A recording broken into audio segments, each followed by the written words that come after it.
home will not have to go through the probate process. When you need your space plan, attorney London. 773-721-3333. This report is brought to you by Blindster.com.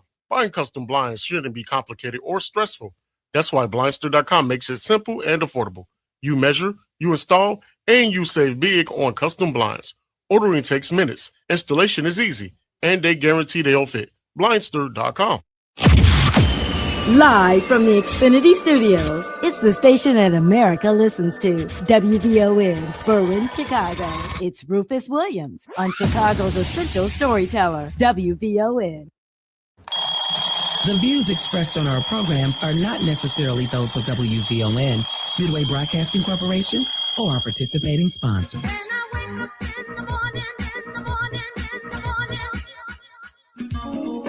If you're not out of the bed yet, then what are you waiting for? It's the WVON Morning Show with Rufus Williams on 1690 WVON.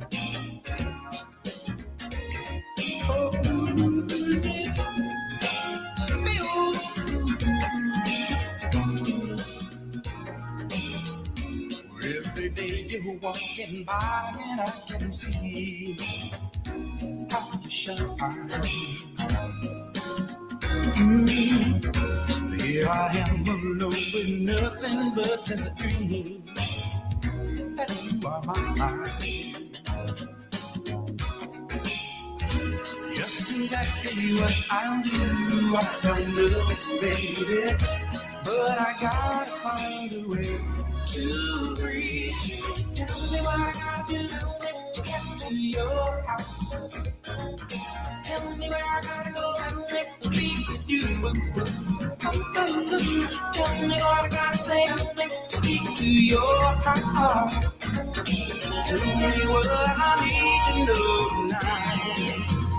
Keep your eyes on the road and both hands on the steering wheel. We will not be held responsible for any accidents. It's the WVON Morning Show with Rufus Williams on the Talk of Chicago, 1690 WVON.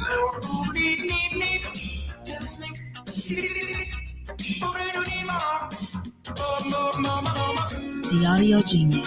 Get in on the conversation with Rufus Williams and the Morning Show at 591-1690. We are the Talk of Chicago, 1690 WVON.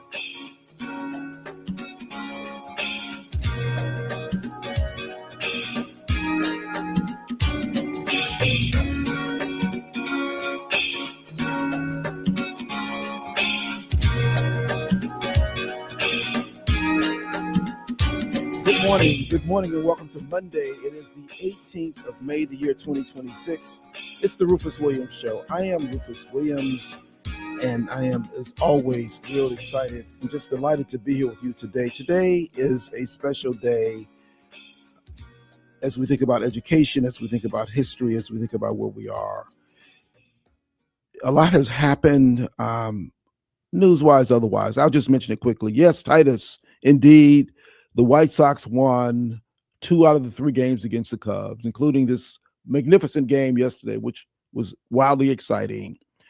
Cleveland obliterated Detroit yesterday in Game 7 at Detroit. They barely showed up. So ain't a whole lot to talk about there. Well, there was one thing that particularly caught my eye. What was that, Titus? Good Morning America played a promo that showed the Eastern Conference Finals, which is now the Cavs and the New York Knicks, before the game. Ooh.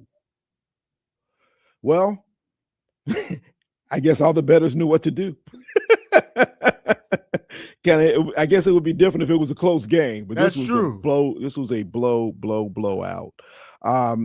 We'll get to this, if not today, if not somewhere in these conversations, but certainly we'll get to it as the days go along. Donald Trump owns the Republican Party.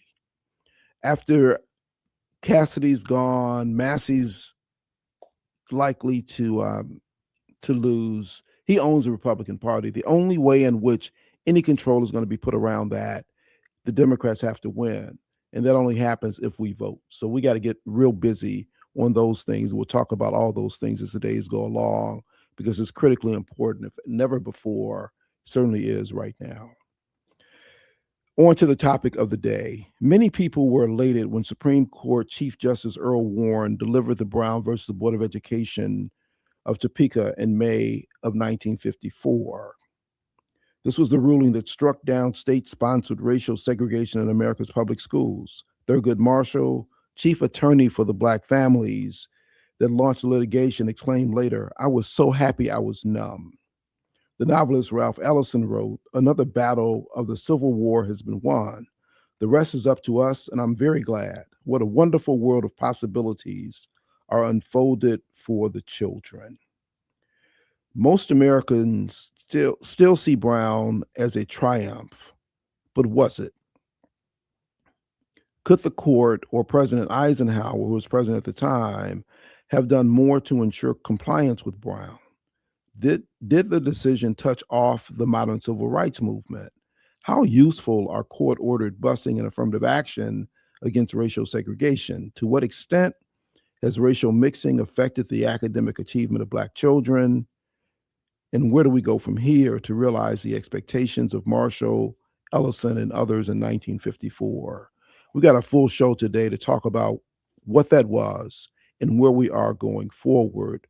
I want to begin with a talk that I gave it was February of 2009. I was still the president of the Board of Education, and I spoke to the law school at Duke University about, they had a summit on education. I was a keynote speaker for lunch that day. So I want to that's kind of the context that we're in. This was 2009. This was several years ago, but because we're talking about an historical event, many things there are still relevant, and we can look and will look at where we are moving forward from there.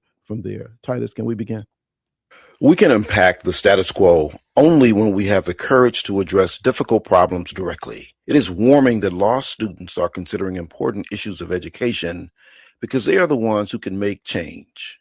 We will all long remember where we were and who we were with when Barack Obama was declared the 44th president of the United States of America. We are a long way from Dred Scott versus Sanford, which held that Blacks had no rights that the white man was bound to respect. Following that opinion, the separate but equal doctrine was reinforced by Jim Crow laws and other unjust opinions, including Plessy versus Ferguson. For a guy who grew up on the west side of Chicago, in the heart of the rough and tumble inner city, as the fifth of 6 children in a family of excruciatingly modest means, I am truly amazed by the events of the last 2 years on the national political scene. I didn't grow up with a silver spoon in my mouth. My father was a foreman at Sun Chemical Company, and my mother was a school crossing guard.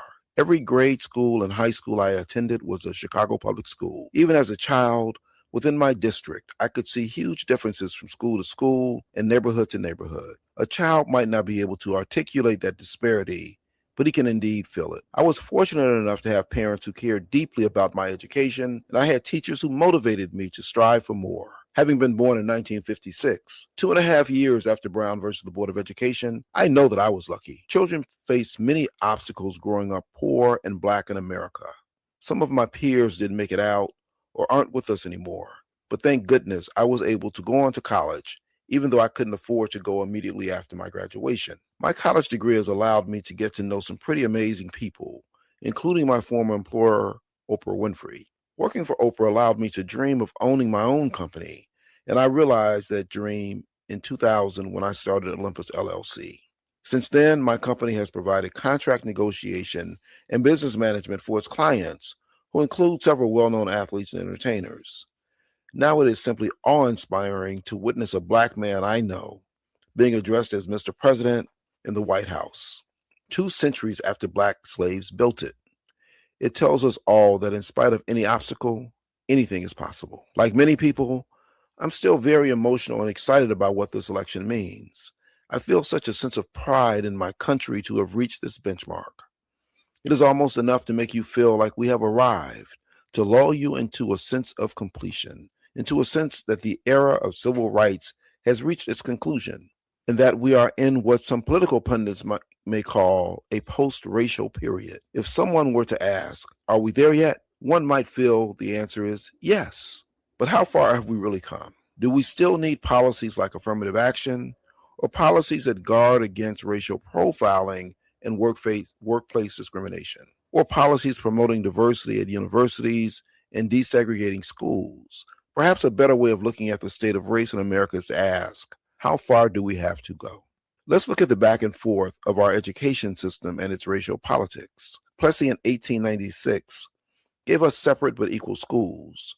Brown in 1954 said segregated districts are unconstitutional. Separate is inherently unequal. Then, a year later, Brown versus Board of Education 2 responded to the pushback from the courts to ignore efforts to desegregate schools for many years. It is said that desegregation should occur with all deliberate speed. Thurgood Marshall defined that as SLOW, slow. In observing this seesaw history, legal scholar Derek Bell in Silent Covenants argued that while educators and lawyers relied on Brown and attempted to engineer the racial makeup of our schools, they should have sought education equity. I don't want to take credit away from the lawyers and civil rights activists who toiled to put Brown on the books, but I agree. While I believe in the intangible value of a diverse and integrated student body, those schools offer a higher quality of education simply because that's where the money is. Students in integrated schools tend to come from families with higher incomes and have parents with higher levels of education than students in poor communities. These poor communities are often predominantly Black. More money means more education resources, better paid and higher quality teachers, better access to extracurricular activities and sports, better kept buildings, more support for students struggling in class, and more rigorous college prep courses for students who have the ability to excel. We'll be back with more right after this. The Morning Show with Rufus Williams coming up on the Talk of Chicago, 1690 WVON. Diabetes, high blood pressure, and family history of kidney failure. All three put you at risk for kidney disease. We are at increased risk and should get screened. This is host LaDonna Ray. Every Tuesday in May at 3:30 p.m. during our health and wellness campaign, the National Kidney Foundation of Illinois will talk with us about kidney health, treatment options, free health screenings, and more. Tune in Tuesdays at 3:30 p.m. and go get screened. Visit kidneymobile.org or call 312-321-1500. That's 312-321-1500. It's D.L. Hughley. When you see things like what happened in Virginia, where they had a special election and expanded seats for the Democrats, Republicans have been putting their fingers on the scale of the elections forever. They've always done it. They've always gerrymandered. But now they have gerrymandered everything to the nth degree that they don't have any more room to gerrymander. And now these Democrats have picked up 10 to 12 seats. Even after this is all over, we got to get back to people who are involved in the pedophile ring. We got to get back to ICE brutalizing people. So the war is a distraction, but from some pretty horrible that we got to get back to. Weekdays at 5 a.m. on the Talk of Chicago, 1690 WVON. Tuned in to your favorite WVON personalities on Facebook Live? Don't just watch, like it, love it, share it. Every click helps us grow the conversation and keep the community strong. So remember, like it, love it, share it, Chicago. Have you checked out WVON's digital streaming network, Vaughn TV? It's everywhere on Roku, Apple TV Plus, Amazon Fire, on the WVON app, and at VON.TV. Vaughn TV, it's cultural content on purpose.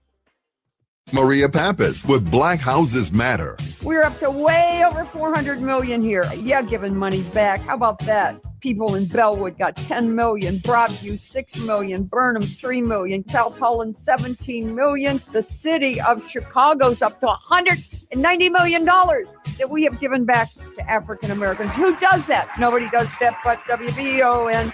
Cook County Treasurer Maria Pappas with Black Houses Matter, Monday mornings at 11:30 a.m. on the Talk of Chicago, 1690 WVON. This report is brought to you by Blindster.com. Buying custom blinds shouldn't be complicated or stressful. That's why Blindster.com makes it simple and affordable. You measure, you install, and you save big on custom blinds. Ordering takes minutes, installation is easy, and they guarantee they'll fit. Blindster.com. WVON traffic and weather now. Travel times off to a normal start on this Monday morning. Already a 22-minute trip along the Ryan from 95th Street to downtown. Getting there along the Bishop Ford and Tuskegee Airmen Memorial. So far, you will move at the posted speed.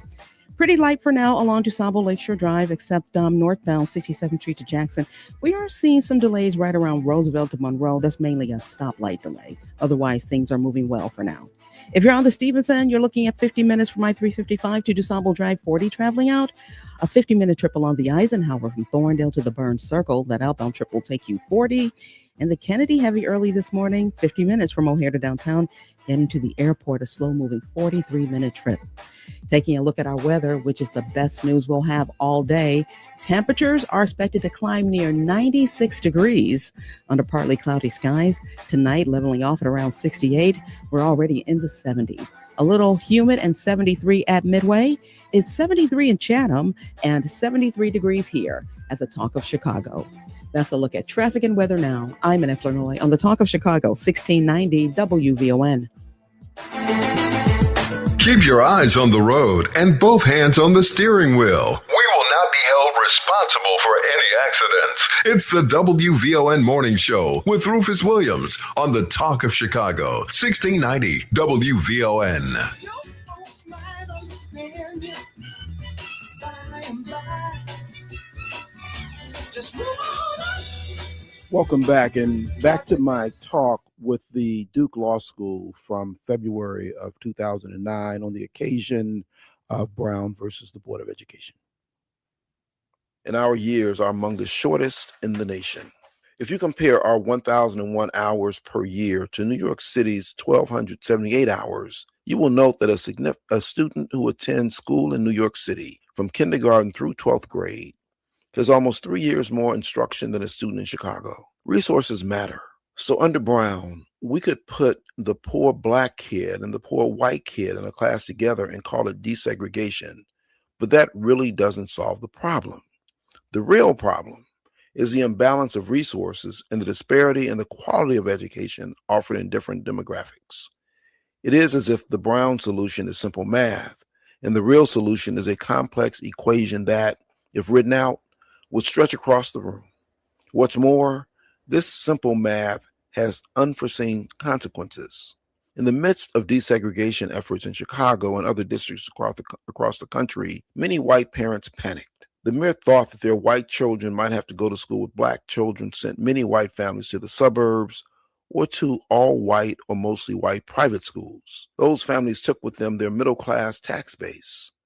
Soon, middle-class black families followed, leaving behind only the poorest black families. Those families became the sole financial support for the public schools their children depended on.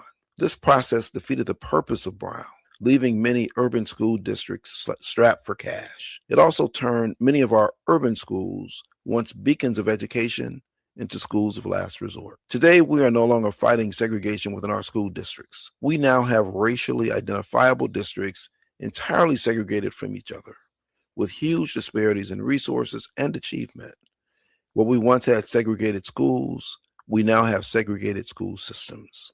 In Illinois, two funding realities work against our children. First, each year, Illinois ranks near the bottom in school funding, somewhere between 48th and 50th in the nation. This is because the state supplies only about 35% of education funding. On average, most states provide 47% of funding, with states like Vermont providing 85%, New Mexico at 70%, and even California, with all its economic woes, providing 59% of education funding. Second, Illinois uses a funding formula which relies on property tax revenue, creating huge disparities in per-pupil funding within the state. Chicago's tax base allows the district to spend an average of $9,700 per year on each student. That amounts to only half of what other districts can spend per student. Just a few miles up the lakefront, the Evanston School District can spend almost $20,000 a year per pupil. It's no wonder that in Evanston, all elementary students, Asian, African American, Hispanic, white, and low income, have exceeded reading standards since 2006. Meanwhile, in Chicago, we're celebrating the fact that 65% of our students are meeting or exceeding standards in reading this year. This number represents a real gain since 2001, when only 39% of our students could meet or exceed state standards.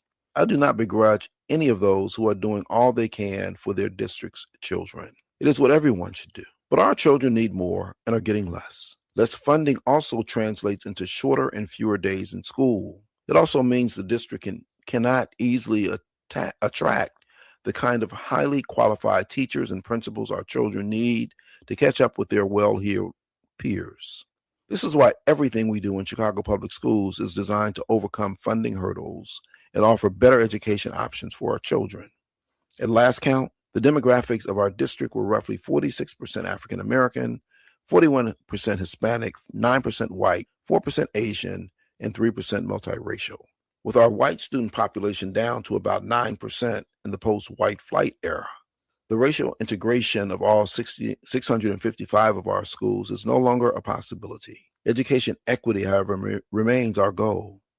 About 85% of our students come from families that live at or below the poverty level. Under a desegregation consent agreement that the district signed in 1980, the schools with the highest concentration of poor students receive the most funding. The agreement's purpose was to allow these schools to match the higher quality programs offered in schools with better funding. Some will recall when more than 20 years ago, then U.S. Secretary of Education William Bennett labeled Chicago Public Schools the worst in the nation, citing low standards. That's why in 1995, Mayor Richard M. Daley took over the school district. Since then, we have been working hard to raise the bar. We've also been able to try a host of innovative measures to counter long-standing disparities, and we've had some success. For example, where traditional methods and interventions have not worked to raise achievement, we close the school. In some schools, we do what we call a turnaround. That means we remove the old staff from the school, bring in a new pool of highly qualified teachers and an extraordinary principal, and the children return to a new school in the same building. In such schools, the talented new teachers and principal have been specially trained to teach in an urban environment. To attract the best and brightest teachers and principals, we've enhanced our relationships with the top universities, and we've strengthened our alternative certification program. This certification program trains people from other professions as teachers. We're also opening new schools with much more rigorous curricula through a program called Renaissance 2010, which aims to open 100 new schools by next year. This program allows us to open more charter schools, which can schedule more school days with longer school hours. The results speak for themselves. At the elementary school level, our aggregate test scores have risen about 28% over the last 7 years. This improvement is largely due to the Chicago Reading Initiative and the Chicago Math and Science Initiative. Both programs put a laser-like focus on improving proficiency in these subjects. Like most urban school districts, performance gains at the high school level have been much harder to come by. This is mostly because the national high school formula hasn't changed in decades, and not a lot of attention has been paid to transitioning students from middle school to high school. Urban high schools also face the huge problem of students dropping out, which stems from a myriad of academic and social issues. In response, we've developed programs like Freshman Connection, which helps 8th graders become high school students and watches over 9th graders to make sure they stay on track to graduate. We've also developed a department called Graduation Pathways, which addresses the problems that throw students off track and prevent them from completing their high school education. In 1999, we had a shocking dropout rate of more than 50%. That number has decreased to just fewer than 42%. Yes, that's still unacceptably high, but we're hopeful that this indicator will continue to move in the right direction. We've created a Department of Post-Secondary Education, which gets students thinking about a college education as soon as they enter their freshman year. Over the last 4 years, our college enrollment rate has climbed from 42% of our graduates entering college to 50%. Of course, these programs are all works in progress. There is still much room for improvement. We're also working very hard to maintain labor peace with teachers, principals, and other district employees, because that too has gotten in the way of providing a quality education to our students in the past. Students can't get a good education if their teachers are walking a picket line each year. This is an issue Mayor Daley has focused on. Due to his efforts, labor peace in our district has lasted more than 20 years, and we have a teacher's contract that extends for another 4 years. Because our regular state funding has fallen short, we've also been very aggressive about pursuing federal grants and philanthropic contributions, which help fund after-school programs, early childhood programs, and everything else I've mentioned. Still, we have huge challenges ahead of us, starting with getting our federal lawmakers to understand the importance of education funding. Thank goodness we finally have a U.S. president who understands that education funding should not be a privilege or a perk depending on where one lives. Education is a human right. It is an investment in the future of our youth and vital to the survival of our nation. Former CPS CEO, now U.S. Secretary of Education Arne Duncan understands this. Still, this right is not ensured. This is clear as we watch our elected officials in Washington try to figure out how to deal with the economic stimulus package. Throughout its many incarnations, Republicans have been quick to go after education funding when they seek to cut dollars out of legislation. So, have we come a long way from Brown? Yes. Are we there yet? No. In fact, the farther along this path you go, the farther you realize you have to travel to get there. Brown did succeed in acknowledging for the first time that the gigantic disparities in our education system and the generations of our children have been cheated out of a quality education, which in the end cheats us all. Right now, we have to do the real work in the next chapter of our history to close the achievement gap. Our new president tells us to begin this chapter with hope. To paraphrase President Obama in his election night address, to all of those who ever thought that anything is possible in America, you now have your answer. Oprah succinctly stated, "It feels like hope won." Cornel West said, "We have hope on a tightrope." With those words, I hope we are all inspired to keep doing the work that we have been doing, to continue striving for educational equity. What seemed impossible in today's yesterday is definitely in the realm of our probabilities for tomorrow. And with that, let's find out from Annette what's going on in the news. And we come back, more for you, Brown versus the Board of Education. Be back right after this. It's going to feel like summer today as temperatures climb well into the 90s. Good morning. I'm Annette Flanoy, and here's what's happening. This weekend, Cook County State's Attorney Eileen O'Neill Burke announced the creation of a new regional transit task force. This is the latest move in efforts to address crime on the city's transit system. Last week, CTA officials say they plan to keep up police patrols, especially this summer, which typically sees an uptick in violence. Now, the new task force comes days after a CTA bus operator was kidnapped at knife point and managed to escape through the driver's side window of her bus. This morning, candidates for the Chicago Board of Education can start submitting nomination papers. They can start lining up at 9 a.m. at the Chicago Early Voting Super Site in the Loop. The filing period runs through May 26. Today, independent and new party candidates can start filing nomination papers for the 2026 general election in Springfield. That includes ballot access for federal and state offices. To avoid delays or outright rejection, officials say paperwork must be completed, notarized, and include signed petition sheets. Well, the Chicago Fire Department this morning is investigating a fire at an apartment building in the South Shore neighborhood. Perry Williams has more. The blaze started yesterday morning in the 6700 block of South Crandon Avenue. This relative of a mother and her 16-year-old son who suffered critical injuries reacted. The building is brick. It can be replaced. I'm more worried about my family members. A mayday was called for a missing firefighter, but they were located right away. The building has been deemed uninhabitable and has left 4 people displaced. I'm Perry Williams. And Michael reclaims the top box office spot in its 4th weekend. The Michael Jackson biopic continues to be a thriller, earning a strong $26 million in its 4th weekend of release. The film towered over recent releases such as The Devil Wears Prada 2 and Mortal Kombat 2, as well as newcomers such as Black Bear's action-adventure in the Gray. Well, that's a look at our news now on 1690 WVON. Traffic and weather up next. WVO News Time, 7:35. This Juneteenth, the Obama Presidential Center opens to the world on Chicago's South Side. The ancestors are proud. We're WVON.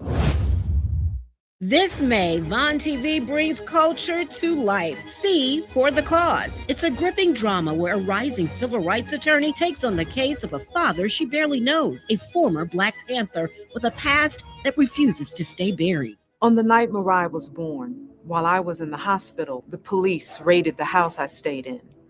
With no warrants, they came in and shot up the place. When they were done, 2 of my comrades were dead, 4 injured.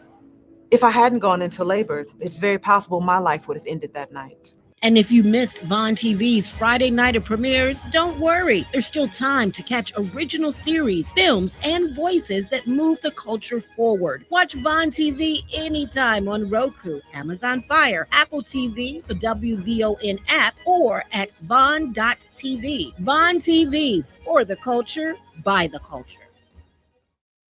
Financial freedom starts with access. Fifth Third Bank is breaking down barriers to banking with tools and programs that help you build credit, save, and grow. Our mission is simple: empower every Chicagoan to move forward, because economic mobility means opportunity. This is banking a Fifth Third better. Visit 53.com to learn more. That's 53.com.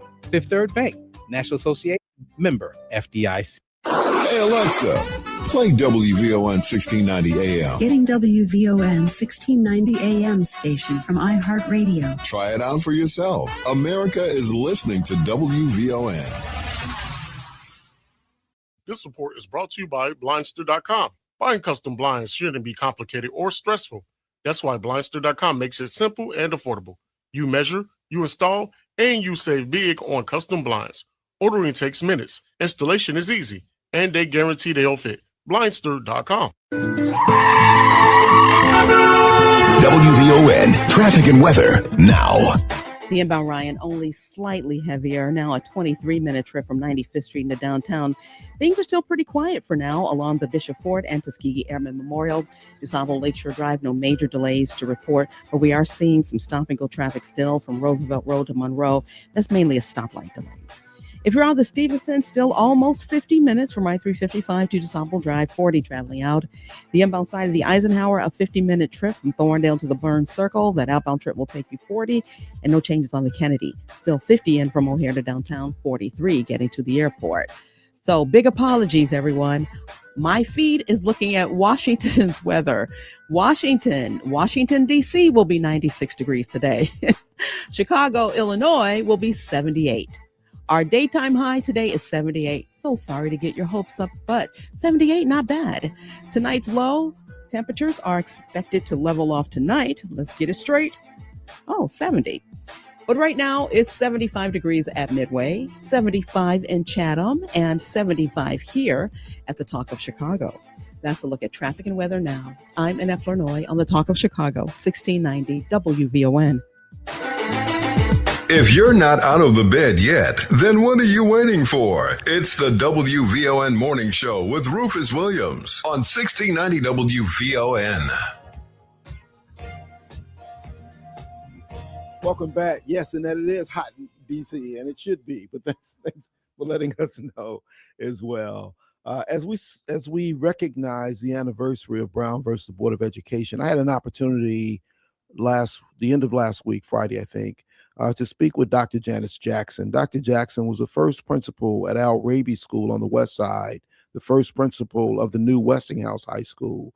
She ultimately became the first CPS graduate to become the CEO of Chicago Public Schools. She is now doing education at the Aspen Institute, and I wanted to speak with her on the occasion of this anniversary. So here's that talk. I'm excited today as we celebrate, or it's not so much celebrate, but really recognize the anniversary of Brown versus the Board of Education, May 17th, 1954.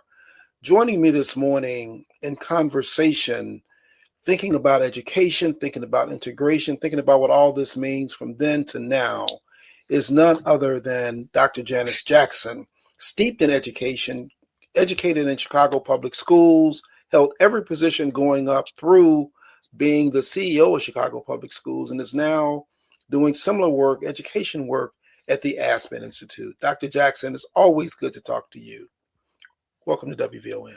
Good morning. Thank you for having me on today. No, this is important, and you were the first person I thought of, and just kind of thinking about this. So we find ourselves in a very interesting moment as it relates to education. Actually, we find ourselves in an interesting moment as it relates to anything being black, white, or pink and purple polka dot. Absolutely. But, when we think about this, and so many things wrap around education, because if we don't have that, we don't have a democracy. But Absolutely. I think back to 1954, and I really wanted to get your thoughts on this day of your impressions about where we were, where we've been, and particularly where you see us going in the future in this space of education, in this space of this country, in the space of integration, and wherever you want to take it. But I just really needed to have your thoughts on this. Yeah, well, always happy to talk about this. And I want to start by celebrating today and the accomplishment that was Brown versus Board of Education. As you alluded to, there are so many things that are happening right now that, worry all of us and should give us pause. But I think it's important to commemorate that victory and to also remind people that it wasn't that long ago. Ruby Bridges, for example, who a lot of people talk about, she's still alive and on TikTok, so I remind people that a lot of the things that we fought for, a lot of the icons who stood up during the civil rights movement are still around today. The other thing I like to remind people is that a lot of those people were young. And that's why the work that I'm doing at the Aspen Institute is so important, because we are prioritizing young people and trying to make leadership a more predictable part of their educational journey. And we believe that's important, not only for their own development, but also so that when they see things that aren't right, that they stand up and do something about it, just like the people did during the civil rights movement. As I think about where we are today, I think we have made a lot of advancements. We know that more students have access to quality education. More Black students in particular have an opportunity to go to high school and go to college. And, we've seen some progress, but I don't think any of us are comfortable or satisfied with the amount of progress given where we thought we might be today. And so for that reason, I think it's even more important that we not only commemorate Brown versus Board of Education, but also recenter and think about why that was the primary focus and why we fought so hard for it, and what happens if we don't pay attention to making sure that our kids have the right to a quality education. Now, Dr. Jackson, you've been in every single aspect of education, teaching, principal, area or coordinator, all these things. When we look at education today, and the studies keep coming out, that suggests as a nation, we are down. We're not performing what we can or we should in math and reading, which are two very central parts. Where is it that we're falling apart? How do we get this back together? And why do you think we're not really appreciating it as much as we did when Brown was passed? Yeah, well, I think a couple of things are true. One thing I will always caution people around is that we started tracking education performance maybe about 30 or 40 years ago. So it's still a fairly recent phenomenon. So it's really hard to compare today to, let's say, 50 or 60 years ago. That said, even when we look at education trends based on what we have been tracking, we have noted a 10-year lull. And that happened before the pandemic. A lot of times people bring up the pandemic, which most certainly impacted education and student performance. But I think a few things have happened. I think the pandemic played a huge role. I obviously think we have to have conversations around the amount of time kids are spending on social media. And I'm always cautious when I talk about social media versus screen time, because I think those are two different things. I think that students can and should be using technology to learn and grow and read and research. But I also think that parents should be paying much more attention to how much time kids are spending on computers, what kind of information they're consuming, and also what are the opportunities for them to do more critical thinking, which I think is what's getting lost. It's remarkable to me because students have access to way more information today than they've ever had. Yet we don't see the same level of critical thinking skills across the board based on what these test scores are telling us. I think there's an opportunity to go one step deeper and make sure that we're engaging kids and young people in more thoughtful ways, because I do think they are rejecting some of the old systems that are in place.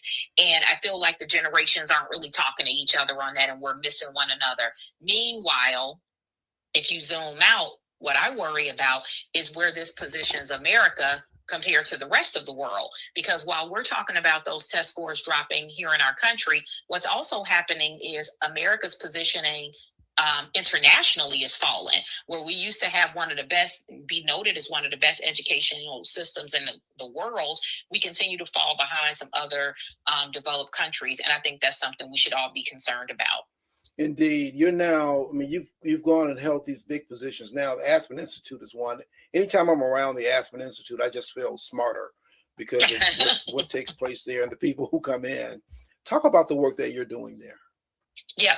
So at the Aspen Institute, I run the Ed and Society program, which is the second oldest policy program at the Institute. And there we focus on systems level change. So how do we make school systems better, district leaders stronger? And we also spend a fair amount of time thinking about state leadership and state governance. Since I've started, we are relaunching a few programs around district and state superintendent support. But the thing I'm most excited about is a new strategy group that I started and actually is going to kick off this summer at Aspen Meadows in Colorado. And essentially what I've done is brought together a group of individuals across sector. So we have business leaders, educators, post-secondary, high school, etc.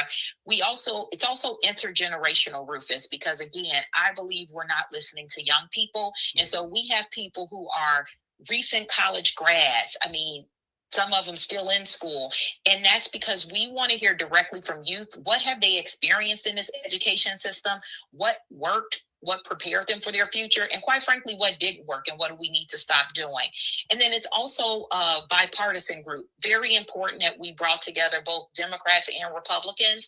We have two co-chairs. One is former Secretary of Commerce, Gina Raimondo, and the other co-chair is former Senator Richard Burr from North Carolina, a D and an R. Very intentional because I continue to believe, despite all of the polarization in this country, we have to all agree that education is important. We have to all agree that the future of our country depends on kids having a good education. And I think this group is going to be able to model that bipartisanship, but also raise the level of awareness around education, which, if I'm being honest, as an educator, I feel like people don't value education in this country as much as they used to. And I want us to get back to valuing education as a number one policy priority. And I don't think we're there today. We'll be back more with Dr. Janice Jackson right after this. More of the morning show with Rufus Williams coming up on the Talk of Chicago, 1690 WVON. Primary care that's completely you. OSF Complete Care 55 Plus is personalized primary care for adults 55 and older living with ongoing health conditions. Now accepting patients in Evergreen Park. OSFhealthcare.org/CC55. One phone call, that's all it takes to get started. If you or someone you know has a cannabis record holding you back, New Leaf, Illinois can help you clear it for free. Real help from a state-funded program built for you. A clean record means better jobs, better housing, and a better shot at the life you deserve. Make the call, 872-NEW-LEAF, or visit newleafillinois.org today. New Leaf, Illinois. One call can really change everything. Chicago officially has the worst traffic in the country. Get out of gridlock with Metra. With our 95% on-time rate, we eliminate the stress of driving and get you where you're going quickly, comfortably, and safely. Metra. Drive less, do more.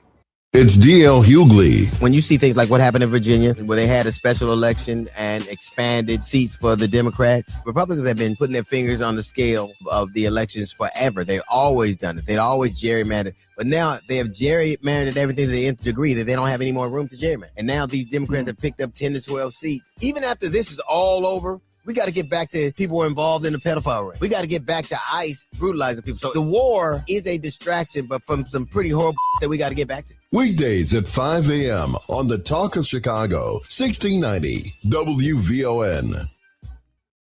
Hey, it's Cleopatra Draper. Join me for the Midday Show weekdays at 9 a.m.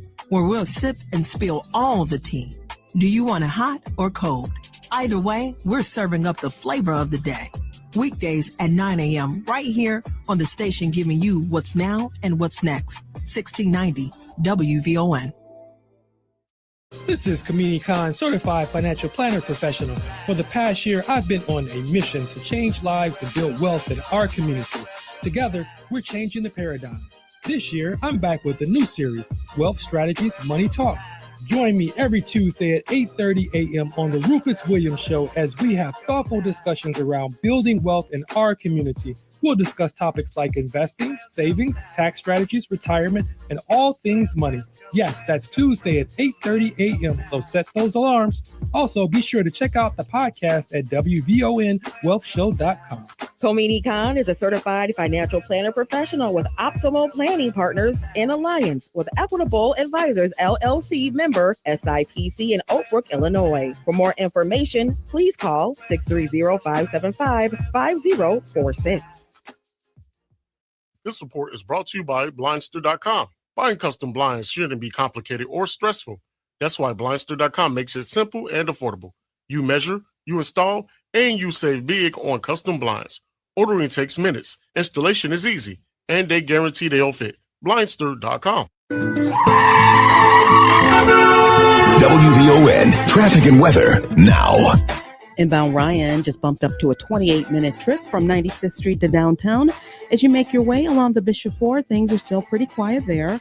Tuskegee Airmen Memorial, we are seeing some brake lights right around 103rd Street and slow to the Ryan. Otherwise, no problems, no delays. DuSable Lakeshore Drive still in pretty good shape. 67th Street to Jackson, you'll move along at the posted speed. Hollywood to Monroe, a few brake lights from Irving Park Road to North Avenue.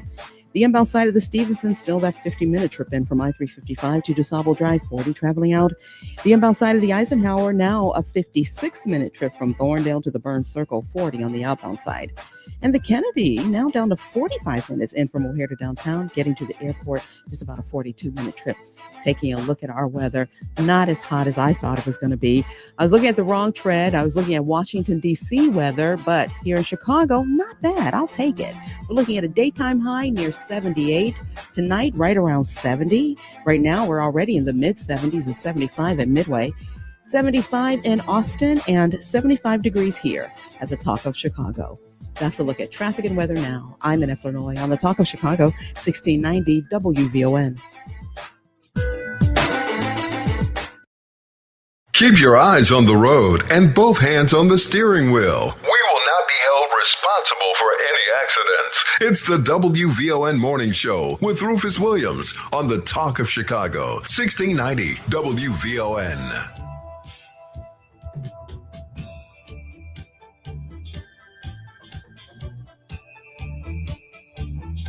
As we recognize the anniversary of Brown versus the Board of Education, we'll continue my conversation recorded just the end of last week with Dr. Janice Jackson. And I don't think we're there today.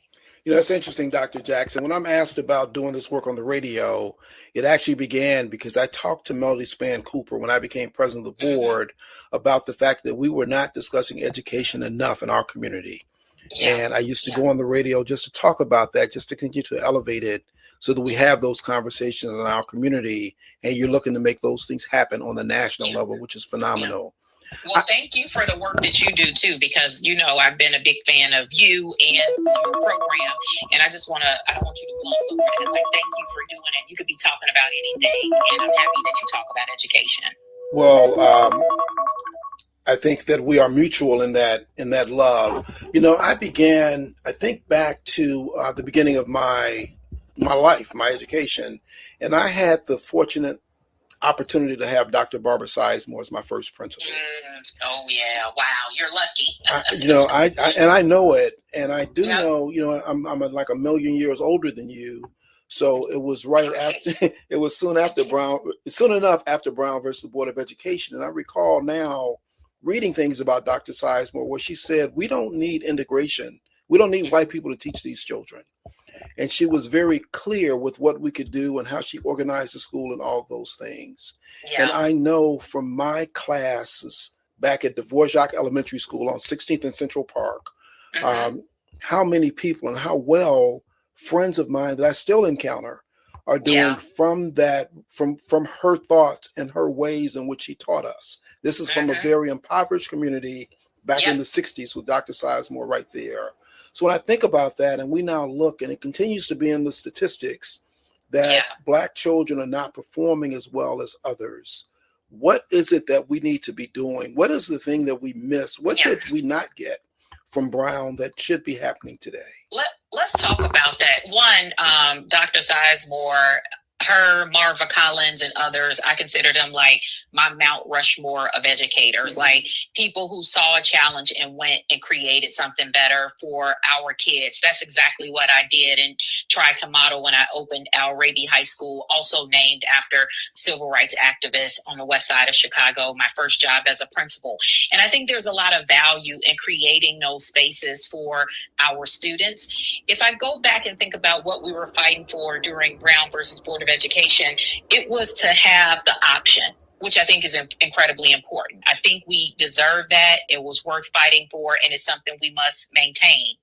But even after we saw that there was a mandate to integrate schools and all the challenges associated with that, when we look 20 years later, in the 70s, 30 years later in the 80s, schools were not more integrated. And in fact, today, schools are just about as segregated as they were during those times. And so that says a lot to me about, maybe from a strategic standpoint, how we should have approached that. I think the reason we were so keen on integration is because that's where the resources are, right? So we wanted access to those resources. And the bigger question should have been, how do we make sure we get those resources in our communities? Because people want to go to school and be in community with people who they have a lot in common with. And a lot of times parents make those choices and those trade-offs, if we're being honest, because they want their kids to have access to a better education. And unfortunately, years after Brown, we still see parents doing that today, whether that be sending your kid to an alternative school option like a private school, or changing or moving to a community that you may be less comfortable in, but you want access. So we see that stuff playing out. But this is what I'll say, because I think about this topic a lot. If you want to think about the world-class education for Black kids, go to an HBCU. The data is clear. It's been clear for decades and centuries, a century, I should say, in some cases, depending on how long the school has been around. But what we see is that we see more doctors, more accountants, more professionals coming out of HBCUs than any other institution. And so there is something to be said about students being educated in community with people who have similarities, that respect their culture, that respect their attributes and how they show up.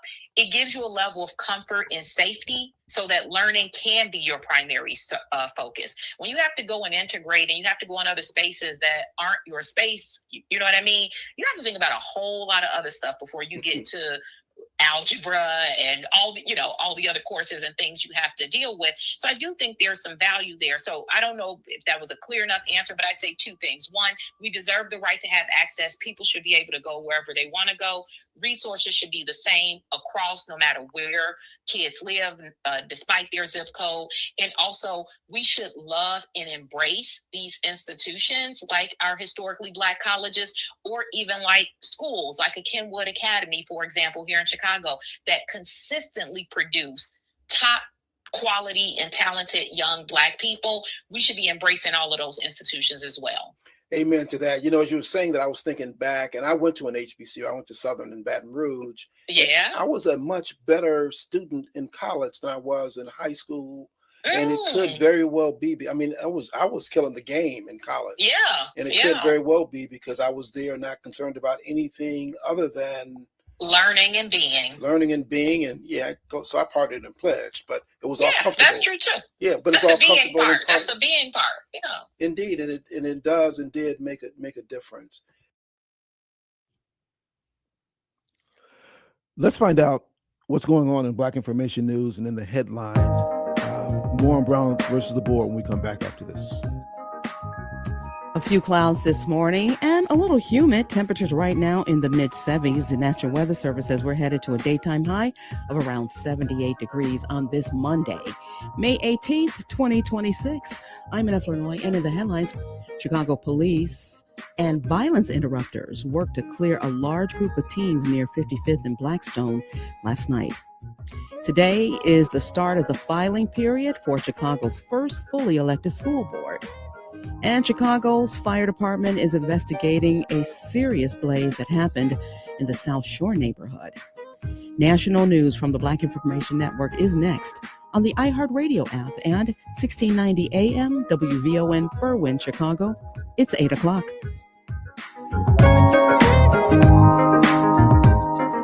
Here's BIN News Now. Eric Trump, President Trump's son, says he's suing MS Now and one of its hosts. In a post on X, he wrote, "I intend to sue Jen Psaki and MS Now over what Eric says was a false report that aired on MS Now, alleging he sits on a board of a company trying to do business in China." A sleep expert, Brian Chin, explains why lowering the bedroom temperature overnight will increase the chances of a good night's sleep. When your body is hot at nighttime, it doesn't sleep well. You're going to be sweating more. You're going to be less comfortable. You're going to be moving around. And your body's core body temperature is supposed to drop down lower and lower to its minimum during your sleep. He says it's best to avoid caffeine and sugary foods close to bedtime because both can increase your body temperature.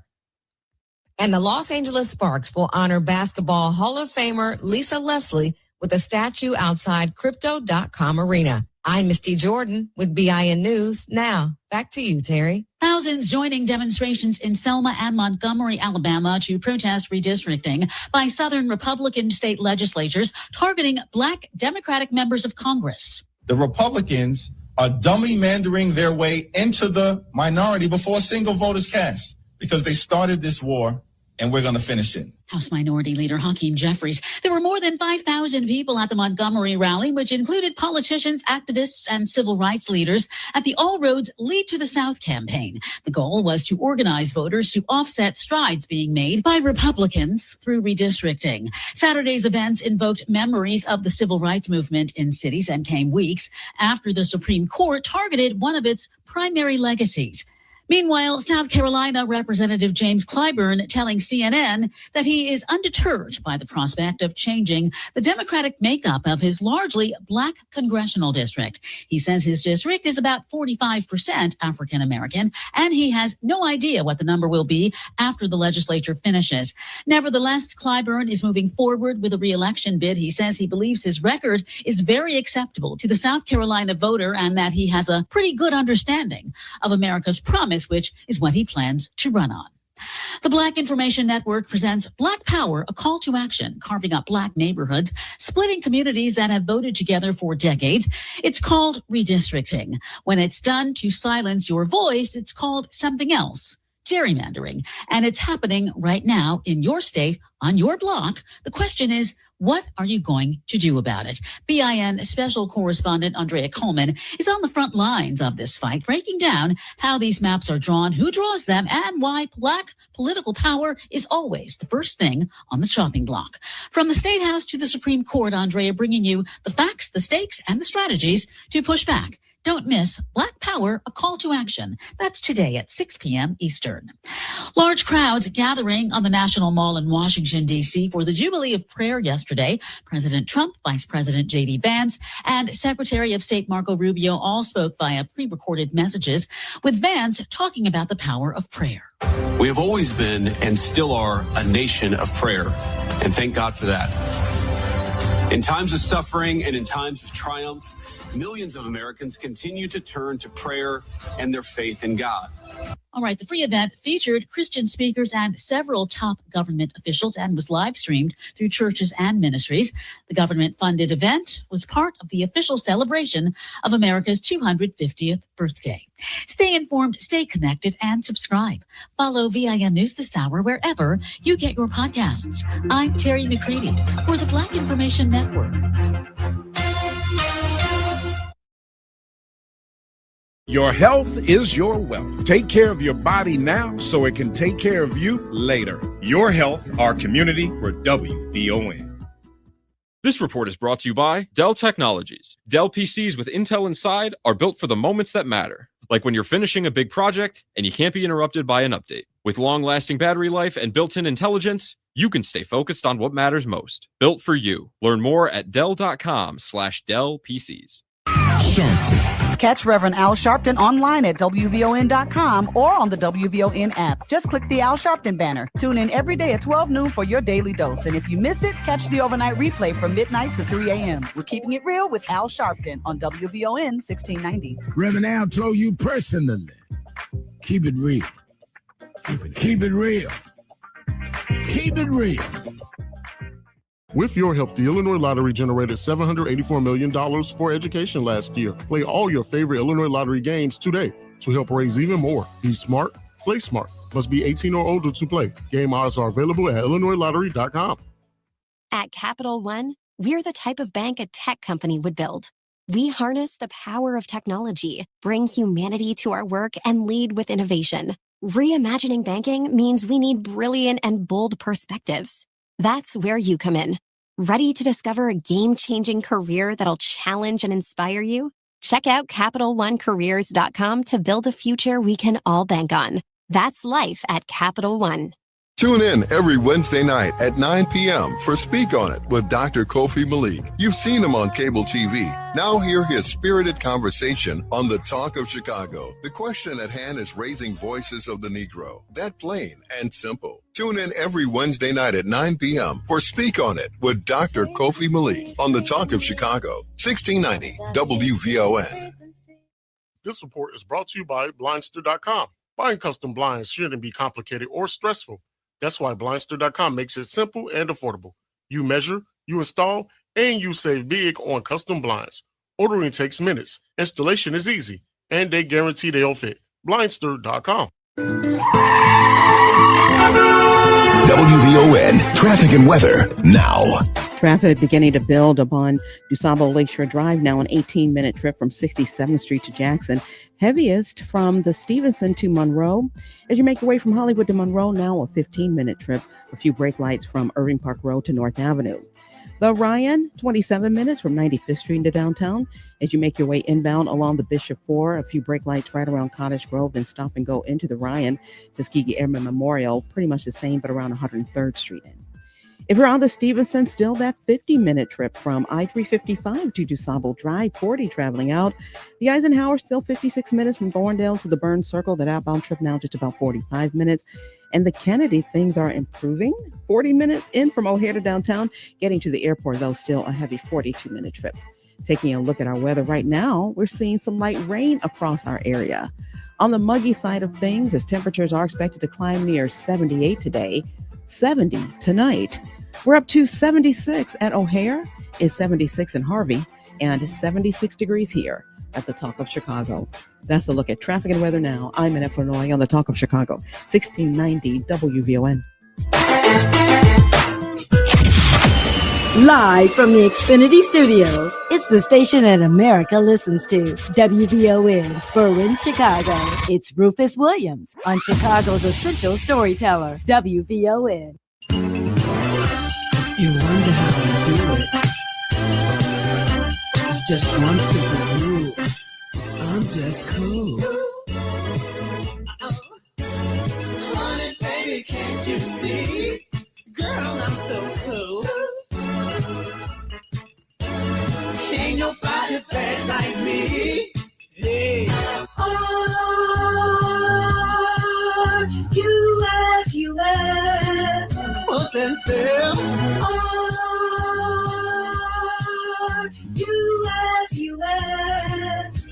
I'm just cool. Honey, baby, can't you see?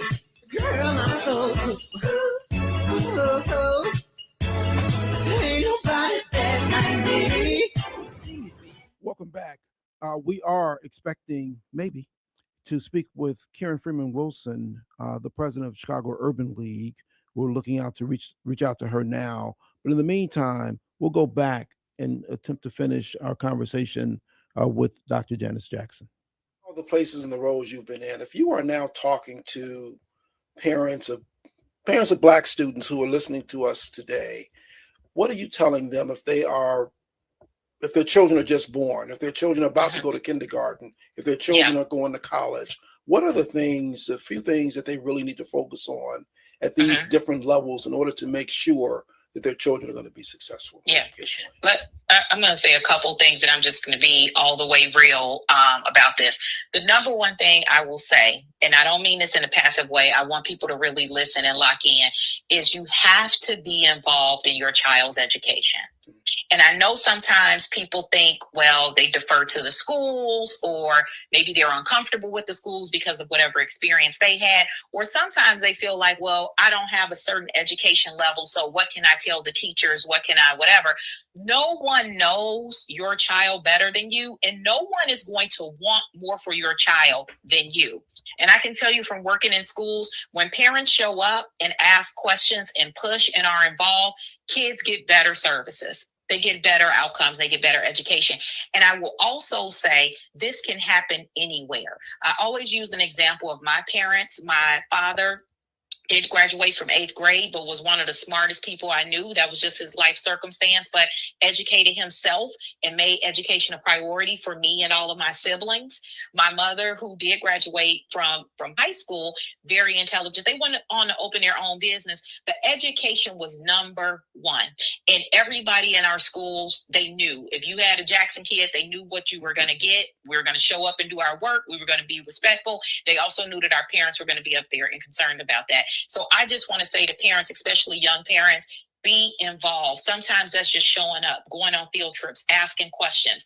I will also say seek help, whether that's tutoring or other resources. My parents utilized every resource in the system. If we had an after-school program, we were there. If there was a summer job, we were there. If there was tutoring support. Sometimes I think in our community, we think taking on these opportunities is like, asking for help, or it means you don't know something.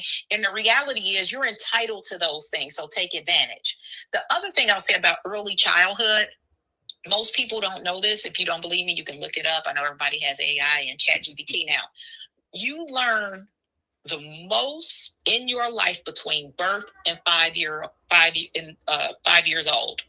So kids learn how to think. They learn how to process information. You learn critical life skills in that phase. So I would say put the screens down, make sure you're reading to your kids, make sure you're taking them out, getting them connected with nature, taking them to museums, making sure they establishing a love for reading early, because once kids love to read, it's hard to take that away from them, but you have to do that early. You can't let them just play and then try to come back.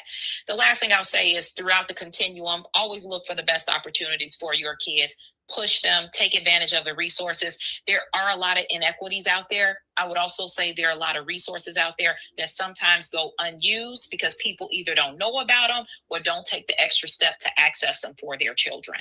Look, I love all of that. This is advice directly from the top, unfiltered, unvarnished, and just what we need. One of the other things that parents will always have a question about, or should have a question about, is how is my child actually doing? I know he's doing these things, but what's the measurement, and how do I know that he's getting all that he should get and doing all they should do and achieving at the levels that they should at least have the right things to measure it against? Yeah. What is it that they should look for in doing that?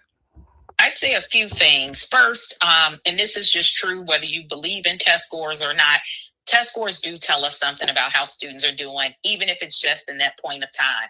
Look at those test scores. A lot of this information is online now. You can quickly put it in ChatGPT and just ask, my child took this assessment, they scored this. How well do they compare? Because I think sometimes we feel good. You might look at a grade and say, hey, my kid is passing a grade at this school, but then the test scores don't match. The reason this is a challenge is because when it's time to apply here in the city, when it's time to apply to a selective enrollment school or special program, if that's something you desire, those test scores are going to either be a gatekeeper for your kid or the access point. So I tell parents, you have to pay attention to these things, whether you like them or not, whether you feel they're biased, they are, but these things do matter. And until the system changes, we have to help our kids operate within that system. That's my point of view. I know some people disagree with that. I happen to believe that. I also will tell you there is this phenomenon, and I will tell people to Google an organization called Learning Heroes. They are out of DC. And basically what they found is that when you ask the average parent how they feel about their school, they feel good about it. And when you ask them how their children are performing, they typically say their kids are performing better than what actual test results and other measures may suggest. Now, I'm not saying this to make people feel bad. We all think our little babies are the cutest thing in the world and geniuses. I know I think mine are. But I will also say, if you want to prepare them to compete, you have to know early on what they need. And if they need additional support, whether that's special ed services or tutoring, go and get those supports. Demand those supports. You have a federal right to those supports for your child. But the message I'm having here is like, don't shy away from the information. Be informed. Ask questions. Go to report card pickup. Meet with the counselors. You have a right to ask questions about your child's performance. And again, we're celebrating Brown v. Board today because somebody fought for these rights and fought for this access. So don't waste it. It's here for you so your kids can have a strong future. Indeed, and you made the point earlier, which is the same point that Dr. Sizemore made, which is Brown versus the Board was really about access to resources. It wasn't because white children were smarter, and it wasn't because we were smarter because we were there. It was just a way to get access to resources. By and large, those resources are all there for everyone now, but it's important to understand it, and it's important to take advantage of it. And it's important, to your point, to be engaged and involved in your child's life in order to make this thing work, whether or not we get whether or not we're in selective enrollment schools or not. Which brings me to another important point, because you didn't graduate from a selective enrollment high school. I did not. Now, I was in a magnet program, but I was not in selective enrollment. And so you graduated from Hyde Park High School and then went on to everything that leads you to where you are now. I graduated from Orr High School. And granted, I did go to Lane Tech as a freshman, but 3 years I spent at Orr. And it's important to recognize that no matter where your child is in school, whether it's selective enrollment, whether it's not, if you are engaged in doing the things that Dr. Jackson just pointed out, we still get there. And we talk about our HBCUs. It may not be Hampton or Howard. It may not be Harvard or Yale, but there are places in which you go. And if you do the things that are necessary, success is there for everybody. Yeah, it is. It is. Yep. Dr. Jackson, you're amazing. You're wonderful. I appreciate all that you've done and all that you continue to do. And we didn't even talk about Hope Chicago, which you also got a lot of children and families real still going there. But, you know, you've been on the front lines. You mentioned all the places, Al Raby. By the way, me and a couple of my friends were out with Al Raby, helping him to run for Congress. When he talks about putting wheat paste on the side of my car so people would know who he was.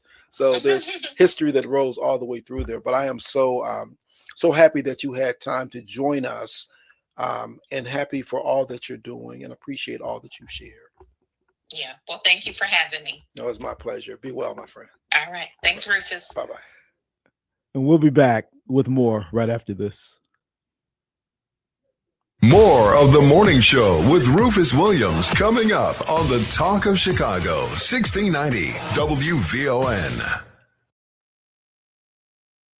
Hey fam, what does a healed Chicago look like? For a lot of us, healing has to include reparations for those in power to make amends for the centuries of harm committed against Black people in this country. We deserve a city that invests in us, and we have the power to build it. Join us Saturday, May 30th at the Big Payback People's Assembly with equity and transformation and the movement for Black lives, where we'll be digging into the real questions. What do reparations look like in our communities? And how do we organize to win what we are owed? Come be a part of it on Saturday, May 30th, 11 a.m. at Alt Space, located at 5645 West Corcoran Place. We'll have food, childcare, and real community connection. We built this country. It's time for a full accounting. Let's take back what's ours. Register today at peoplespower.info. That's peoplespower.info. We'll see you there. You gotta get ready for the big payback. The big payback. When your body needs real nourishment, don't settle for ordinary supplements. At the Aloe Shop, we believe wellness starts with nature. That's why our premium aloe and nutritional products are crafted with the highest standards, pure, potent, and made to support your health from the inside out. From digestion and energy to immune support, the Aloe Shop helps you feel your best every day. The Aloe Shop at 117 East 95th Street in Chicago. Call 866-256-3747 or reach us online at thealoeshop.com. Come on in and get healthy. Now available at Living Fresh Market in Forest Park and at Pete's Market throughout Chicagoland. Lots of places can expose you to identity theft, but that's why LifeLock monitors hundreds of millions of data points a second for threats to your identity, which is way more than anyone can do on their own. If they find anything suspicious, like new loans or changes in your financial accounts, they'll alert you right away, all through text, phone, email, or the LifeLock app. Get the alerts that can make all the difference. Save up to 30% off your first year with the promo code BECK. LifeLock.com, 800-LifeLock, 1-800-LifeLock, or LifeLock.com. Use the promo code BECK at LifeLock.com. I know that hiring can be challenging. You need someone to match your role perfectly. Well, now you can meet them fast on ZipRecruiter. Build your team, build it sooner. Meet your match on ZipRecruiter. Just head to ZipRecruiter.com/free right now to try it for free. That's ZipRecruiter.com/free. Meet your match on ZipRecruiter. Try it free. Hi, I'm Tavis Smiley, inviting you to join me weekdays from 6 p.m. to 9 p.m. right here on WVON. I am bringing you a national perspective on all the happenings in the Black community and, of course, politics. It's talk radio for us, by us, and this is where America listens. It's Tavis Smiley, weekdays from 6 to 9 p.m. on the Talk of Chicago, 1690 WVON. This report is brought to you by Blindster.com. Buying custom blinds shouldn't be complicated or stressful. That's why Blindster.com makes it simple and affordable. You measure, you install, and you save big on custom blinds. Ordering takes minutes, installation is easy, and they guarantee they'll fit. Blindster.com. WVON traffic and weather now. The inbound Ryan, now a 24-minute trip from 95th Street into downtown.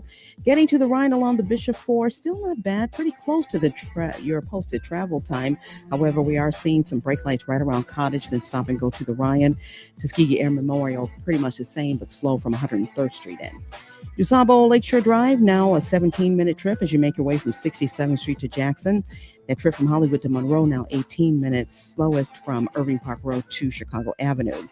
No changes on the Stevenson, still 50 in from I-355 to DuSable Drive, 40 traveling out.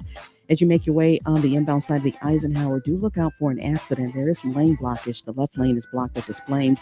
Your travel time right now, 56 from Thorndale to the Burns Circle. It could go up because of that lane blockage. Outbound, a 40-minute trip. And the Kennedy, still 40 in from O'Hare to downtown. Getting to the airport, still a slow-moving 42 minutes. Right now, we're seeing periods of rain on again, off again this morning. The National Weather Service says we're headed to a daytime high somewhere in the upper 70s. Tonight, right around 70. We're at 76 at Midway. It's 76 in Washington Heights and 76 degrees here at the Talk of Chicago. That's a look at traffic and weather now. I'm in Flournoy on the Talk of Chicago, 1690 WVON. If you're not out of the bed yet, then what are you waiting for? It's the WVON Morning Show with Rufus Williams on 1690 WVON.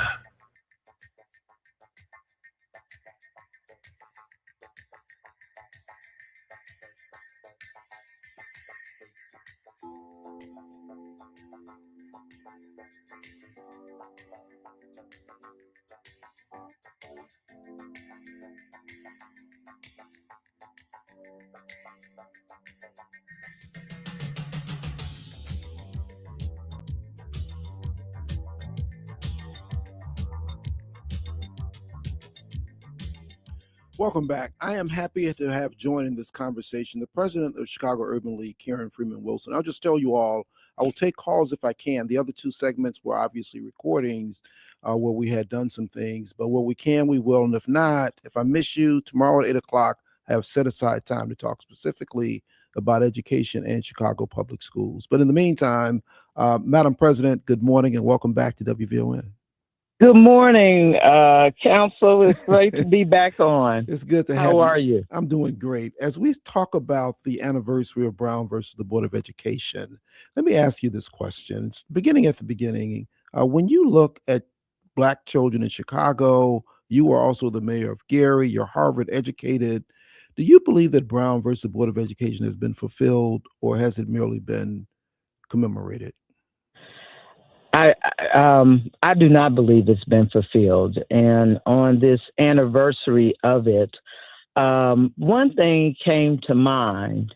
It took over 50 years, actually almost 60 years, to get from Plessy versus Ferguson to Brown versus Board of Education. And I think that time frame between the Brown versus Board of Education decision in 1954 to today almost seems just as elusive in terms of making education and equal education a reality. And so in theory, we can go to any school and everyone is entitled to the same education. But in many communities, and even ours here in Chicago, we have created this caste system because it's tied to property taxes. Let's talk about that, because when we look at Chicago, and we've looked at the data, it's the same district with one school that's averaging SAT scores in the 1300s, but others that are struggling below 800. Karen, do you think that is simply academic variation, or is that a modern form of segregation? Well, it's a modern form of segregation because we know that every child does not come to school with the same things. Sometimes parents work long hours. They are not as engaged. There are a variety of reasons where we know that young people need more help. And because they don't always, some get the help that they need and some don't, that's the modern form of segregation. And, you know, it's easy to say, well, the young people with the 1300 SAT scores had parents who were engaged and they had better opportunities. But what we say to our children, public education is one of our civil rights. And if in fact it is, then we need to give them a public education that is worthy of the civil rights that are guaranteed. Let me ask, because now Chicago Public Schools spends over $30,000 per student. If you just take and do the math divided by the number of students there, that's 3 times what it spent 25 years ago. And yet literacy and math outcomes remain deeply uneven. Karen, at what point do we stop saying that this is just a money problem and look at some other things to try to elevate our children? Well, I think we have to start doing that immediately. And I do know that in some instances, the schools have done that. It's not just a money problem. It is a problem of meeting the needs of young people. And so while 30,000 may be a lot, and it is a lot per student when you look at the volume of young people, but there may be some young people who need 60. And then there may be some young folks who need 20. And so we have to really take the assessment down to a level, to a school level, to a student level, to determine who needs what and what is the best way to get them what they need. And obviously we don't have a bottomless pit of dollars, but we have to be willing to spend the dollars on the students who are in the greatest need. Let me ask this, and at some point, it's just a call for honesty throughout all of us, and we're in this point that we're about to. Today, petitions are being submitted, applications are being submitted for the school board, but in being honest, the question becomes: who owns this issue? Who owns this problem? Is it City Hall? Is it CPS leadership? Is it the state? Is it the parents? Is it the communities? Who should we hold accountable? Well, I mean, the Illinois General Assembly has taken it out of the hands solely of the mayor. And that is not to say that the mayor does not have some responsibility. I was not in charge of education, but I was heavily involved in it during my time in Gary, and it was still a challenge. But what I would say is that now we have to elect school board members who understand the importance of budgeting, who understand the importance of education at every level, and who also understand the need for wraparound services for certain students, and who are willing to make tough decisions. I know that there's trauma associated with the school closings in our community. So how do we look at the school populations? How do we look at the needs of students in a way that it does not injure people from a trauma standpoint, and so that we can move on and get our students the educations that they need and that they deserve and are entitled to. Great way to bring it on and great way to end it. Karen Freeman-Wilson, President of the Chicago Urban League, thank you so much for your time this morning. We appreciate Thank you so much for including me in this discussion, Rufus. I appreciate you. Thank you so much. Be well. Okay, you too. All right, let's find out from Annette what's going on in the news. When we come back, another voice on this topic, Ameshia Cross, will join us right after this. Periods of early morning rain as temperatures climb well into the 70s. Good morning. I'm Annette Flurnoy, and here's what's happening. Well, this morning, Chicago fire officials are looking into the cause of a serious apartment building fire that happened in the South Shore neighborhood. Perry Williams has more. The blaze started yesterday morning in the 6700 block of South Crandon Avenue. This relative of a mother and her 16-year-old son who suffered critical injuries reacted. The building is brick. It can be replaced. I'm more worried about my family members. A mayday was called for a missing firefighter, but they were located right away. The building has been deemed uninhabitable and has left 4 people displaced. I'm Perry Williams. Cook County and CTA leaders are set to announce the creation of a new joint regional transit task force. This is the latest move in efforts to address violence on the city's transit system and following some high-profile crimes on the CTA. Just a few days ago, a CTA bus operator was kidnapped at knife point and managed to escape through a driver's side window of the bus. Last week, CTA officials announced plans to keep up police patrols, especially this summer, which typically sees an uptick in violence. We're expected to hear more about this task force later this morning. Well, today, candidates can begin to take steps to being on the fully elected Chicago Board of Ed. To be placed on the ballot for the November 3rd general election starting later today, candidates can start submitting nomination papers through May 26. And this weekend saw several protests for voting rights, including in Selma, Alabama. A large crowd gathered Saturday at the Edmund Pettus Bridge to march in opposition to Republican efforts to eliminate Democratic majority Black districts across the South. A huge rally was also held in Montgomery, Alabama, where thousands gathered to protest a recent Supreme Court ruling that effectively limited minority representation in Congress. Congresswoman Alexandria Ocasio-Cortez was among those on hand.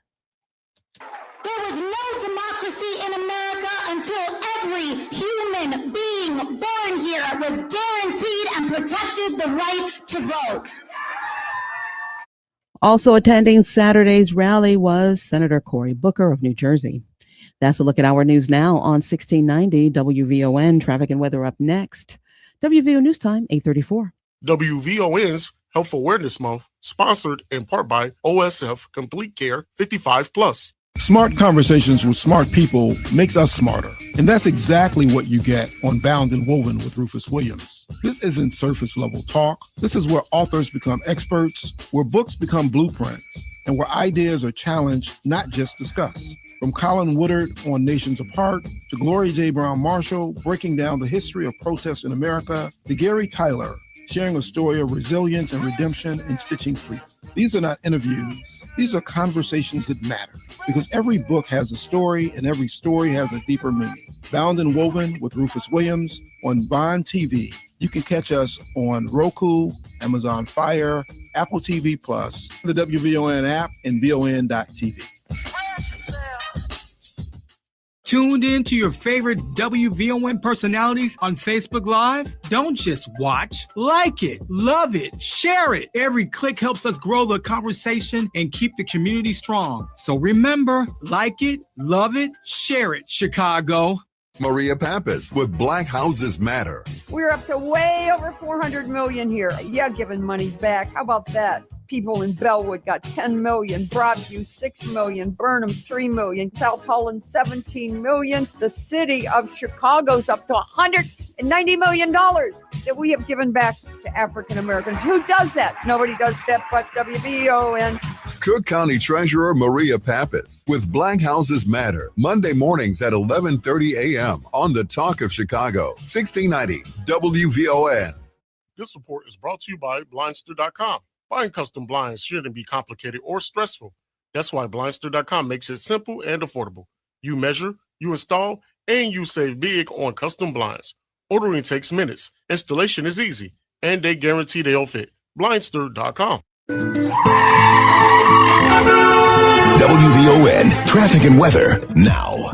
We're looking at a 22-minute trip along the Ryan from 95th Street into downtown. Getting to the Ryan along the Bishop Ford, still pretty close to the posted speed, but we're still seeing those delays right around Cottage Grove, then stop and go to the Ryan. If you're on Tuskegee Airmen Memorial, slow from 103rd Street in. DuSable Lakeshore Drive, give yourself that 17 minutes still from 67th Street to Jackson. Hollywood to Monroe, about a 20-minute trip now, slow from Irving Park Road to Chicago Avenue still. If you're on the Stevenson, still just about a 50-minute trip from I-355 to DuSable Drive 40 traveling out. The Eisenhower, almost an hour. We're looking at 58 minutes from Thorndale to the Burns Circle, the outbound trip at 45. And the Kennedy just bumped up to 45 minutes from O'Hare to downtown. Getting to the airport, slightly heavier, now a 44-minute trip. Taking a look at our weather right now, we're seeing some scattered showers across the city. The National Weather Service says we're headed to a daytime high as temps climb into the upper 70s, dipping down to around 70 tonight. Still holding steady at 76 degrees at Midway, is 76 in Inglewood, and 76 degrees here at the Talk of Chicago. That's a look at traffic and weather now. I'm Annette Flournoy on the Talk of Chicago, 1690 WVON. Keep your eyes on the road and both hands on the steering wheel. We will not be held responsible for any accidents. It's the WVON Morning Show with Rufus Williams on the Talk of Chicago, 1690 WVON.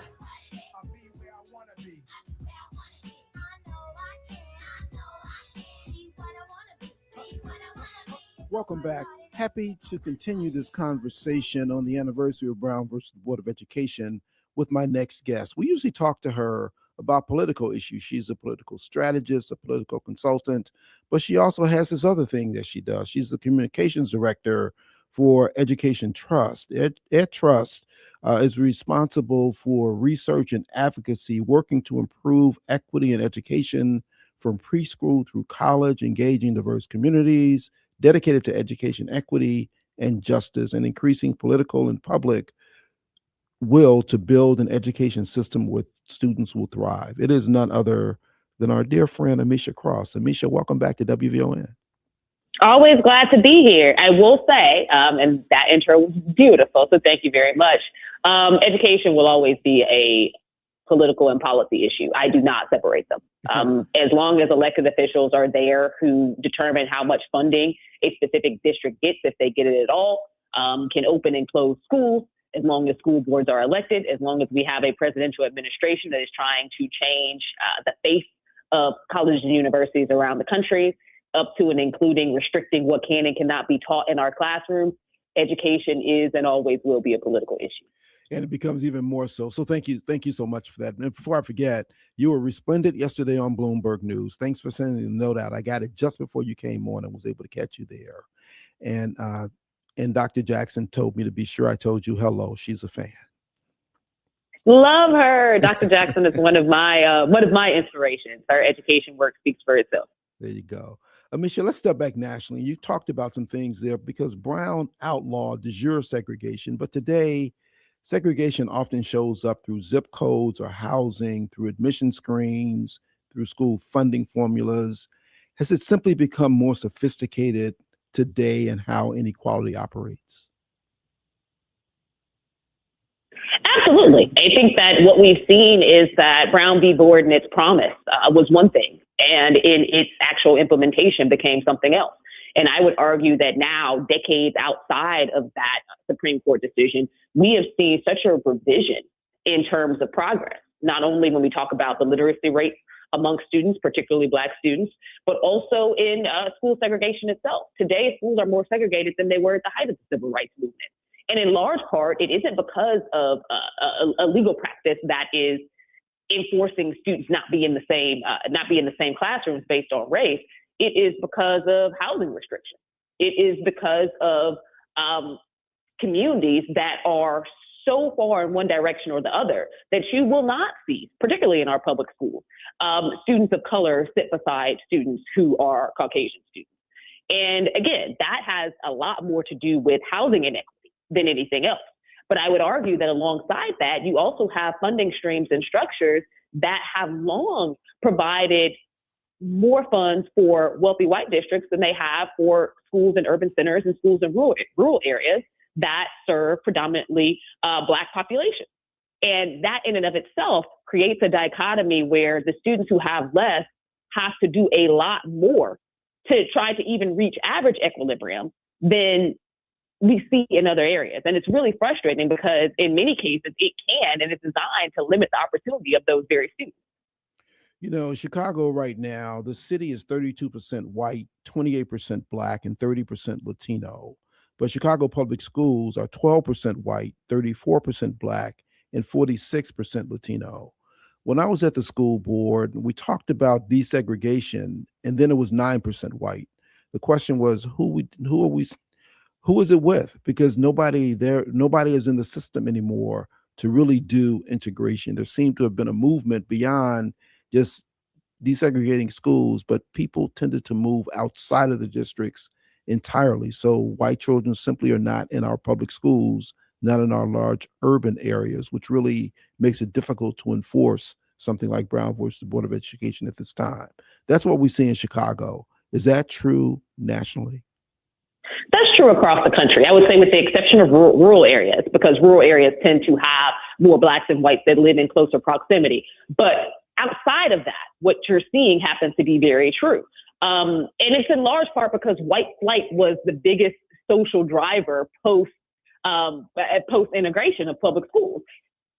A lot of parents and families just did not want to see integration in their schools.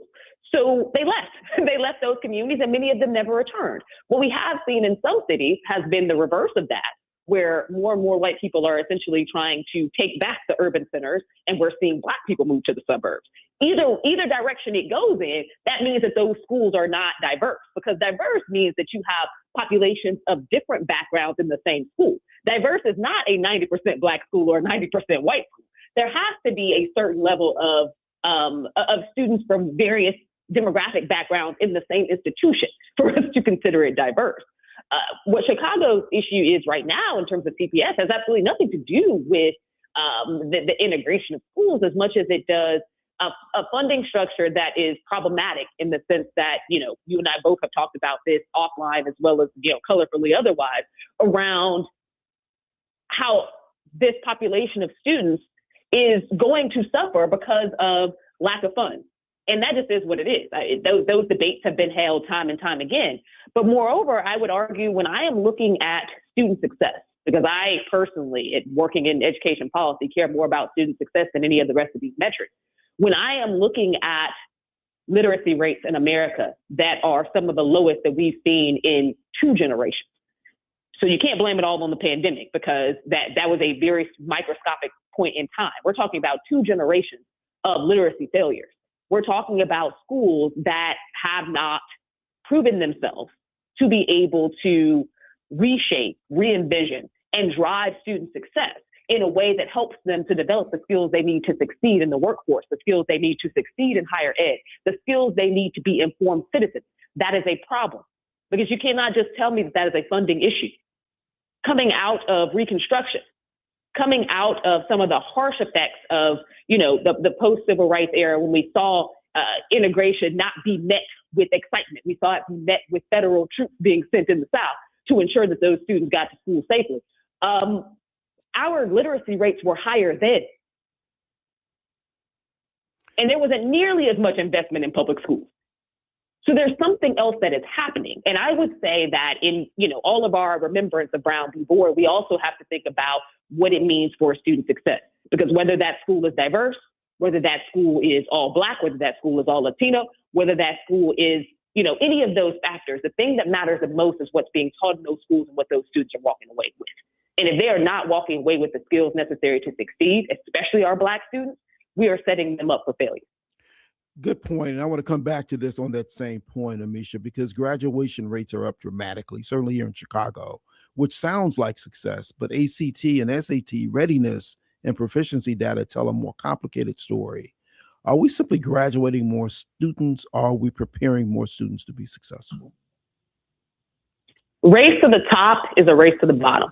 And I've been saying this now for going on 15, 16 years as someone who also worked in after-school programs in Chicago and serviced a lot of students in literacy coaching, ACT prep, you name it. Kids have had a problem with skills accumulation and literacy for quite some time. This is not a new thing. And what we have done as a nation is lax our standards. The only thing you have to do in the majority of school districts across this country to graduate is show up to class. We graduate everybody who doesn't have excessive absences. That does not mean that you know what you're doing in that classroom.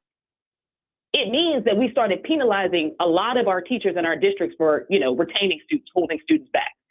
We were not employing enough funds to ensure that those students who were not reading at grade level, were not writing, did not have the comprehension skills, got the support in school and after school that they needed to get up to speed.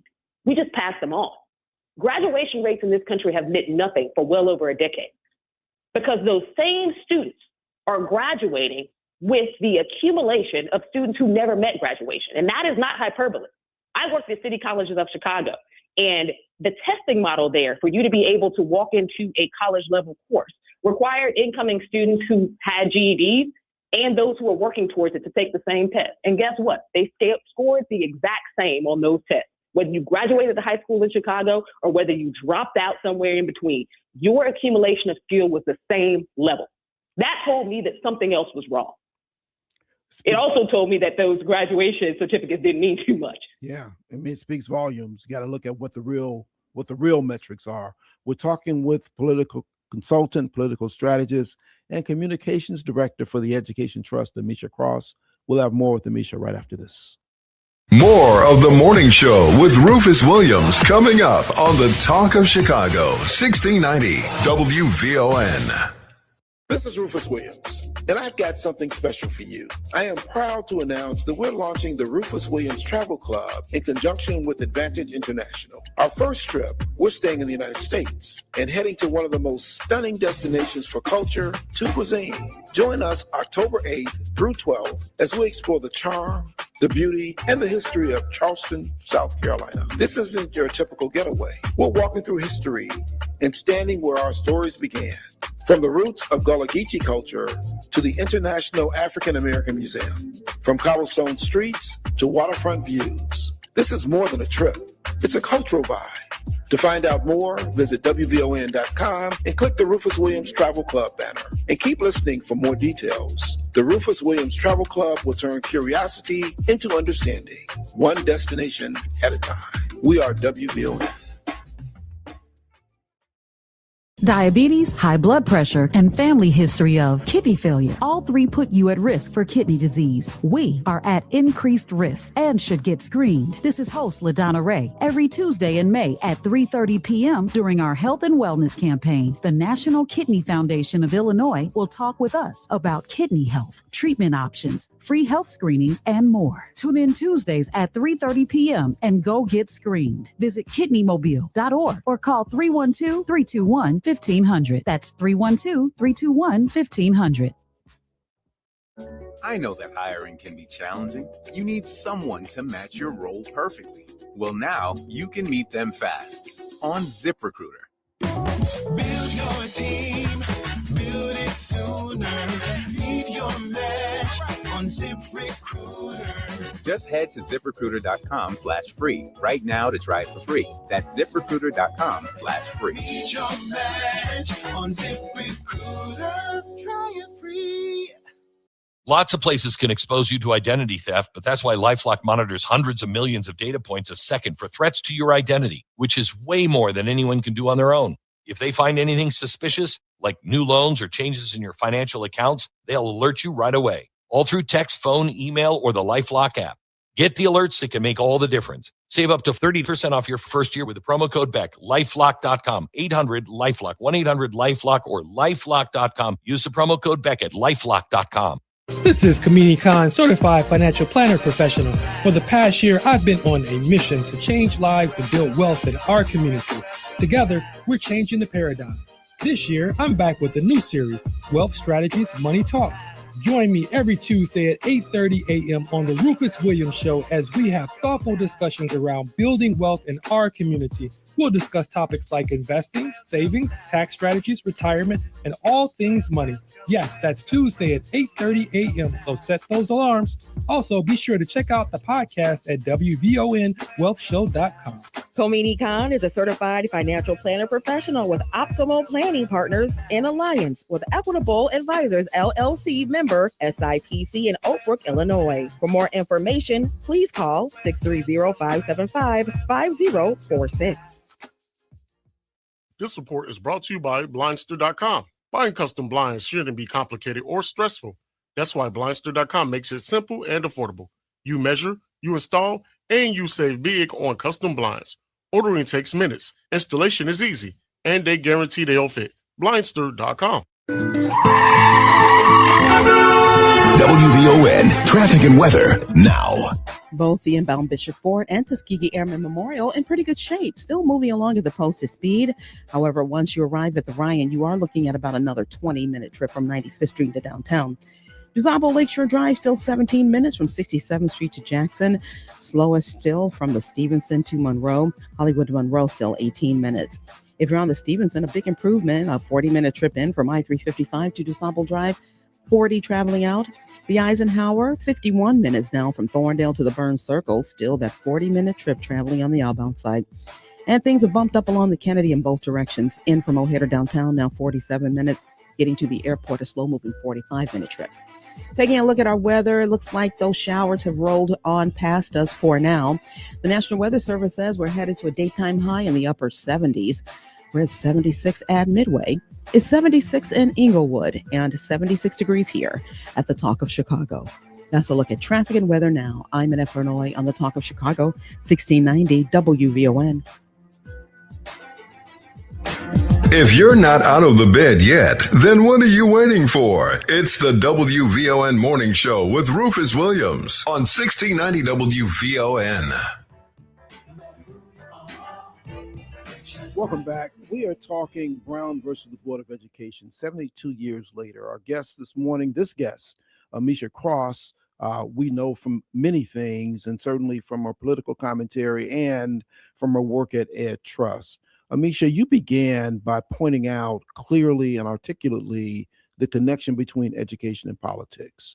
Education policy often gets filtered through politics. Nobody wants school closures.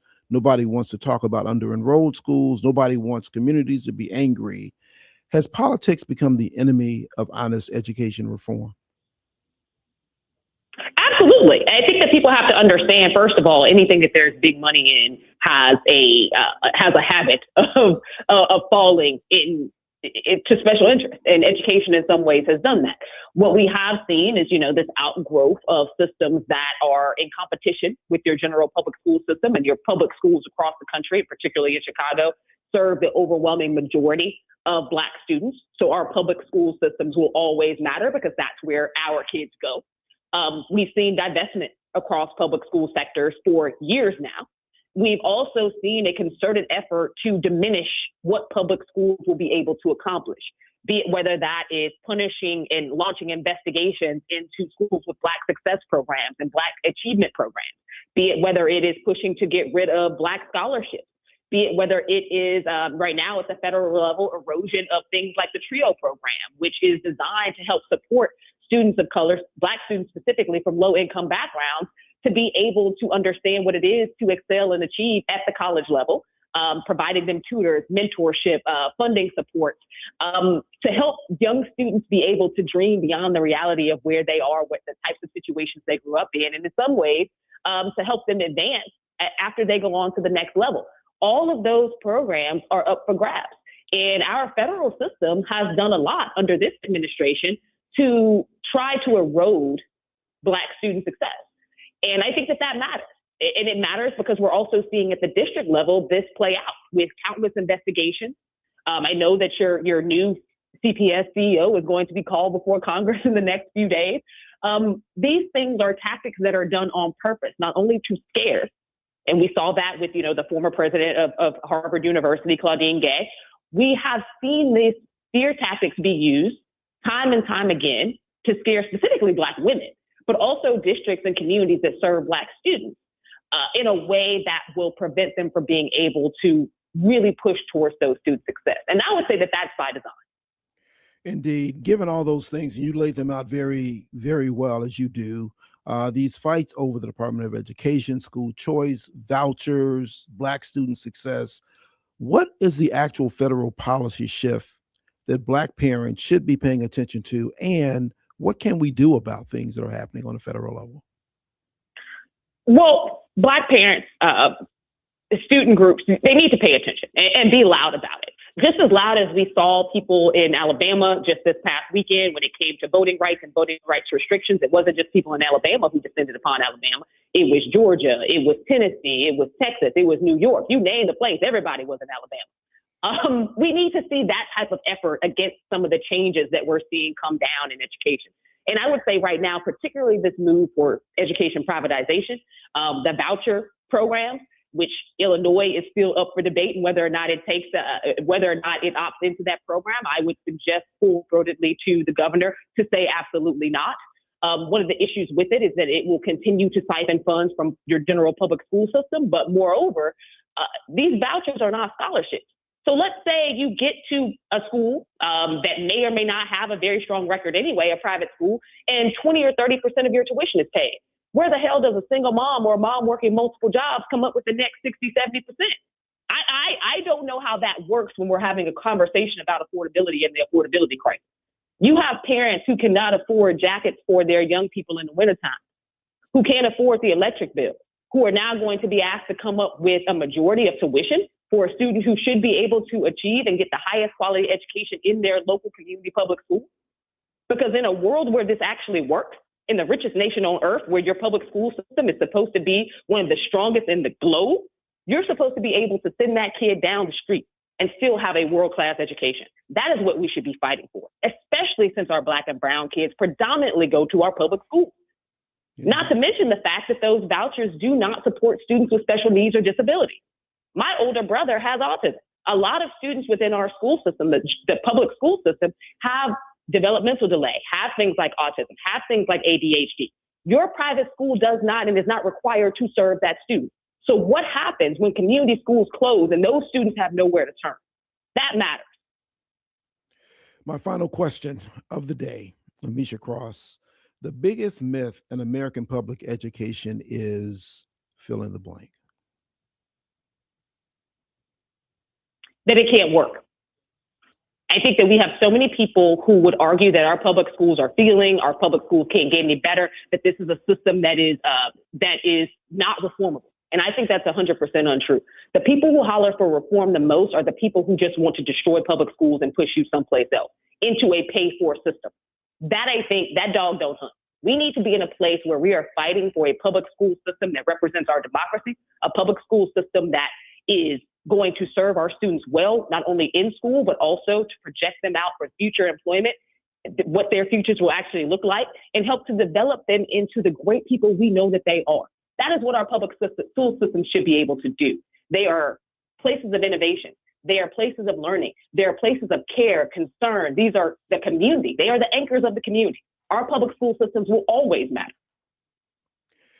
And we must make them do so. Ameshia Cross, thank you so much always for your plain talk, particularly on an issue so important as this. I so appreciate you. Glad to be here. Thanks, right. Rufus. Be well, Ameshia. We're going to leave it right there for today, ladies and gentlemen. I know I did not get to any callers today. I have room for you tomorrow. Make sure you tune in. Call me at 8 o'clock. That's the space that I've left in for us to talk about schools, particularly talk about Chicago public schools, what's happening here in terms of the elections, the leadership, the under and all the things. So give me a call tomorrow. And then always appreciate you for letting us know what's going on, particularly knowing the weather in DC. We really need to know that. But thank you so much for all that you do. And Titus, appreciate you, man. We didn't get to talk much and there's a lot going on. We'll catch up eventually. We'll make this happen. And ladies and gentlemen, as always, I appreciate you. Thanks for tuning in. I got all your comments on Facebook. Couldn't get to any of them today as well, but let's keep this going because it's so important. And I appreciate you all for all of that. And I will do, as I always do, ask you as you go through the course of the day, you will come across people who are dealing with things that you know absolutely nothing about. So please be kind, always. And with that, Annette, tell us what's in the headlines, and T-Dub, take us home. A rainy, muggy Monday as temperatures climb in the upper 70s in Chicago on this Monday, May 18th, 2026. I'm Annette Fernolian in the headlines. Today is the start of the filing period for Chicago's first fully elected school board. Chicago police and violence interrupters worked to clear a large group of teens near 55th and Blackstone last night. And this morning, Chicago fire officials are looking into the cause of a serious apartment fire that happened in the South Shore neighborhood. National news from the Black Information Network is next on the iHeartRadio app and 1690 AM WVON Berwyn, Chicago. It's 9:02.